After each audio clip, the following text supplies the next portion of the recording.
नमस्कार. एक तरी ओवी ज्ञानेशांची हे डॉक्टर वीरा करंदीकर आणि डॉक्टर हेवी इनामदार यांचे पुस्तक.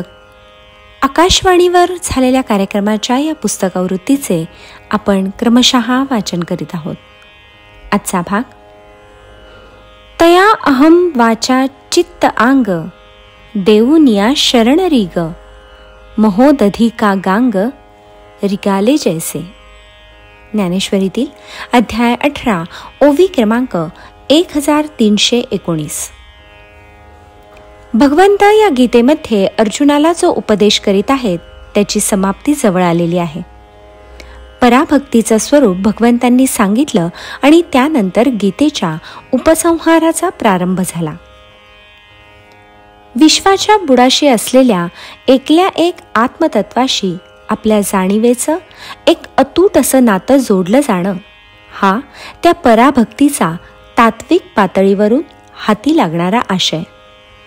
हाच आशय व्यवहाराच्या पातळीवरून आपलासा करायचा म्हटला आणि तुम्हा आम्हाला समजेल अशा सोप्या भाषेत सांगायचा म्हटला तर शब्द योजावे लागतात ते असे की सर्वव्यापक अशी जी शक्ती या विश्वाच्या बुडाशी आहे आणि जी आपणा सर्वांच्या हृदयात वास करीत आहे तिलाच ईश्वर म्हटलेला आहे आणि आपण सर्व भावानं त्याला शरण जावं. ज्ञानदेवांची असामान्यता वेगळ्या कोटीची, आपणासारख्यांची मर्यादित धारणा वेगळी.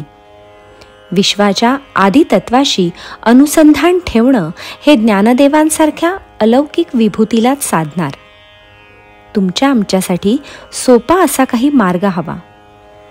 पराभक्तीच्या विवेचनात ज्ञानदेवांनी जे काही वर्णन केलं आहे त्यामध्ये त्यांच्या मनाचं चलनवलन कसं चालतं याचं तात्विक आणि अप्रत्यक्ष दर्शन घडतं. त्यानंतर जे विवेचन येतं ते सर्वसामान्य माणसाला ज्या मार्गाचं अनुसरण करणं शक्य आहे त्याचं. म्हणून सिद्धांत आला की या विश्वातले सारे व्यापार त्या ईश्वराच्या सत्तेनं चालतात आणि त्यानंतर व्यावहारिक पातळीवरचा उपदेश आला की त्या ईश्वरावर सारा भरीभार टाकून माणसानं आपलं प्राप्त कर्म विशुद्ध मनानं आणि निष्काम बुद्धीनं करीत राहावं. त्या कर्माचं फल काय आणि परिणाम काय हे सारं काही त्या हृदयस्थ परमात्म्यावर सोपवावं. हेच अखेर भगवंत अर्जुनाला सांगतात. त्याचं स्पष्टीकरण करताना ज्ञानदेव या ओवीत म्हणतात, तो जो विश्वचालक ईश्वर आपल्या अंतःकरणात वास करीत आहे त्याच्या ठाई सारा अहंकार विसर्जित करून टाक. आपली वाणी, आपलं चित्त, आपलं अवघं शरीर म्हणजे त्यांच्याद्वारा होणारे कर्म हे सारं काही त्याच्या चरणी वाहून टाक. त्याला शरण जा. हे शरण जाणं कसं तर गंगेचं पाणी ज्याप्रमाणे सर्व समर्पित वृत्तीनं महासागरात प्रवेश करतं तसं. ईश्वराला शरण जाणं म्हणजे काय हे ज्ञानदेव इथे स्पष्ट करीत आहेत.